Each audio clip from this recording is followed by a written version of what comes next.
Last week, the City Council requested an item to be placed on the agenda regarding the investigation of this recall petition. Mayor, you unjustifiable scratch our request off. I took care of that order before. The mayor claimed that you're out of order, Mayor. Been out of order. Yeah. Okay. We have respected you from the time we've been here, and you have done nothing for the city but divide the city. Amen. I'm not going to respond. I'm not going to respond because I'm not going to continue an argument here. I have made a statement to the people regarding this. Everyone knows the truth of what happened here. Everyone, including me. Mr. Barkin, would you continue, please? Mr. Barkin, just for the record. For the record. We table Do this. y'all have any respect for law We and table order? this item. Because you didn't have no respect when you scratched our step off the agenda. You scratched our step off the agenda, you shouldn't have done that. I did do it because you couldn't take any action here tonight. It was not legal. The city attorney looked at it. We'll discuss this another time. I believe that'd be a good place. Mr. Barkin, I apologize for the delay. Go ahead, sir. I apologize to Mr. Barkin, I appreciate you. This fast form, we have to fill out before we can apply for the $1.4 million in the flood grants that are available. And this is my suggested group for this to fill out. It's impediments to fair housing and everything. So you see the people in front of you, myself, Miss Kelly, Billy Robinson, Mike Neal Adams, and Joe Clyde Adams. So. Okay, does council need approval with the people that have been selected for this committee by the city manager to chair this program? This is part of the ICA-2 recovery funding. You need this in the form of a motion? Yes. Yes. Need to be approved. We'll make a motion to approve the fast budget. I'll second that motion. Motion's been made by Councilman Randy Sayers and Mayor, I'm sorry. I'm sorry, Leslie Waxman. Yes. We were here in case Better you get to the had, mic, Mel, we can't hear. I'm sorry. David Waxman's office is here. My dad's behind the camera.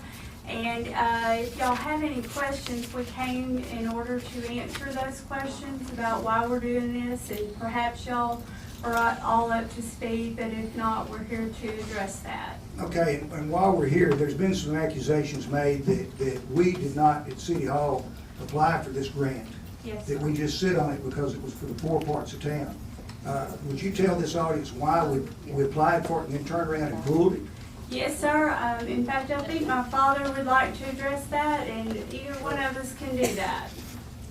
Thank you for the opportunity. We'll give it our best. Mr. Mayor and Council, as you know, the state of Texas in their administration, the disaster funding ran into some legal problems relative to the fair housing program. They were challenged by several groups.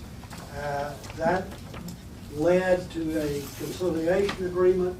It had been an administrative hearing before HUD, but in order to avoid that, this administrative order was put in place. And let's just call it a conciliation agreement. The problem with that conciliation agreement was, as I read the agreement, it gave the fair housing folks the right to veto almost any project that got turned in. We knew that if we simply waited till now, we would have our opportunity for the money. There's a very excellent project that has to do with drainage that the city will be taking a hard look at, and I'm sure the Fair Housing Committee will also be taking a hard look at it. At the end of the day, it'll be up to you all to decide. But getting right to your question, that was a decision I made in order to protect those funds, because if they turned it down, you might not have the opportunity to take another swing at it. We think that now we have a very clear understanding of what the expectations are in terms of the review process, and I think all will be well.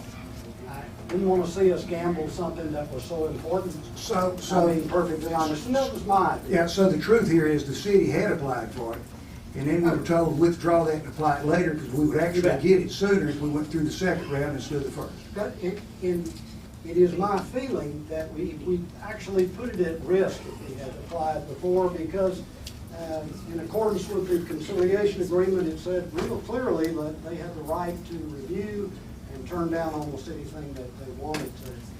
The word reasonable was put in there, and they get to determine what's reasonable. At this stage, we feel very comfortable about proceeding, and as most of y'all probably already know, by December the 2nd, I think we're supposed to have the application on file. The very first step is this committee, this Fair Housing Committee, which is something left over from the conciliation agreement. So we're following the requirements of the program, and this is a first step. I think you'll get your money and see your project, and I don't have much doubts about that. Would also say that we're working with a new agency, General Land Office, and they seem to be willing to move ahead expeditiously. So with that, that's our need for the appointments, for sure. And by the way, this is not the kind of committee that can't have people come before and give testimony, speak to us about anything that they might think about the community. We've already done the data search. We're having more of it done so that they'll have a wide amount of data to look at relative to the community. So with that, I'll say I've talked enough, and I see there's a hook out in the hall, so I'm going to stop right where I am. But if you have any other questions. Thank you, sir. Do we have a council action? I think we had a motion, didn't we? Yes. Randy Sayers made the motion to accept this committee and move forward. Do we have a second? Yes. Tommy Adams, second. All those in favor say aye. Aye. Thank you. Is any opposition? Let the record show that it passes unanimously. We have up next, consider ordinance number 081-101, Texas Municipal Retirement System, updated service credits and retirement annuities. We need, Tommy, I guess you to come forth again, or Miss Denise, whichever one. Or Mr. Joe Whitener, whichever one is appropriate here, because all of you are involved in this. This comes before you each year. It's just,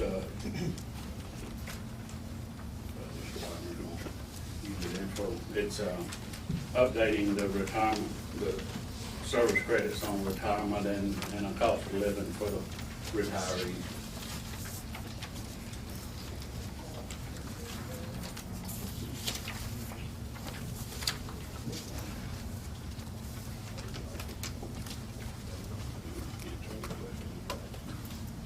Basically, it's pretty much the same as we've done last year. I've given you almost the same exhibits to try to make it as simple as possible. The updated service credit, as you may recall, is really a rounding. It affects employees that have received promotions. This would be effective on January of 12, so it covers the period of promotions primarily from 108 to 111.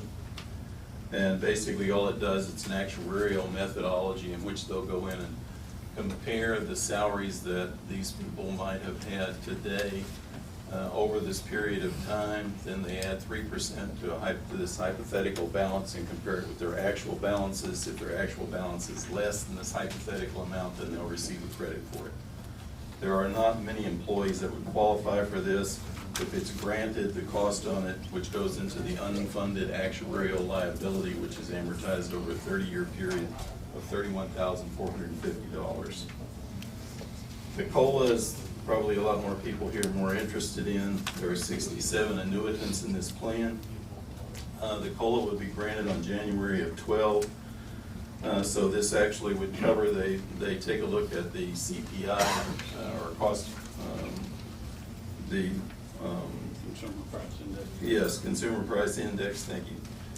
From the December before your retirement up through December of 2010. They then take that change and multiply it by 70%.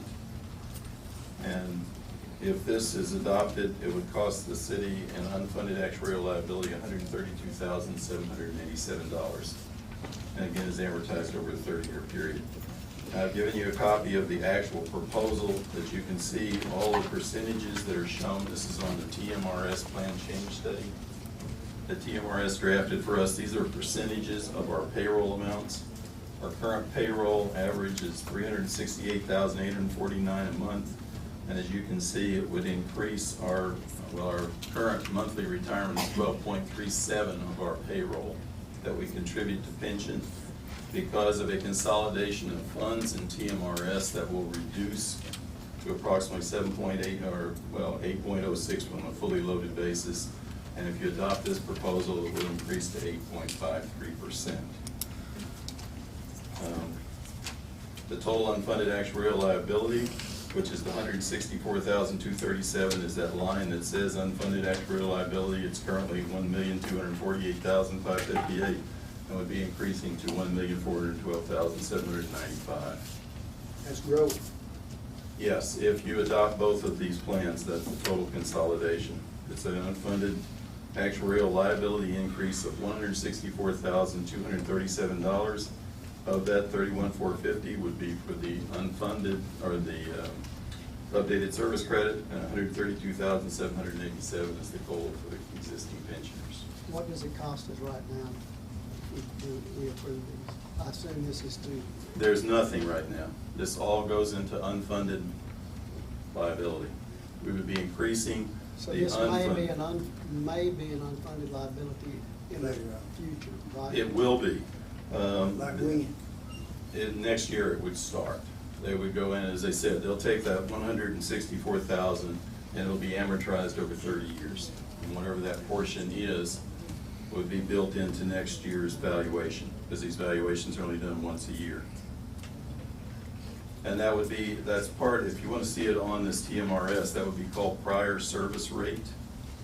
Those are the funds that go to, or that are set aside for all of these updated service credits and COLAs from previous years. So if you look under contribution rate on the left, and look at the second where it says prior service rate, we're right now paying 2.08% of our payroll on a monthly basis for these prior expenses, and it would go up to 2.46% if you adopt these two proposals. Costs us nothing now. What does it cost us next year? 164, something like that? Yes, well, the 164 is the fully loaded number and you take that number and they amortize it over 30 years. And then they revalue it, obviously, each year. Does that mean we have to invest 164 next year? No, not next year, only Yeah, one we portion. can. Excuse me, out of order, sir. It's the difference between the 2.08% and the current plan versus 2.46%. Can nobody hear back there in the back? Is it cause the air conditioner running or something? He got in the mic. Talk more in the microphone, sir. So we have no investment this year? You have no Next year current we'll have to investment. invest. That's exactly right. You have no current investment. Your total expense of the $164,000 would begin to start to become an expense next year. And we would pay against that expense approximately 0.38% of our payroll. Which would be how much next year roughly? We'd have to come up with 164,000? Yes, Next year. that would be yes, based on the current. How come we've never done, we've never had to do this before, have we?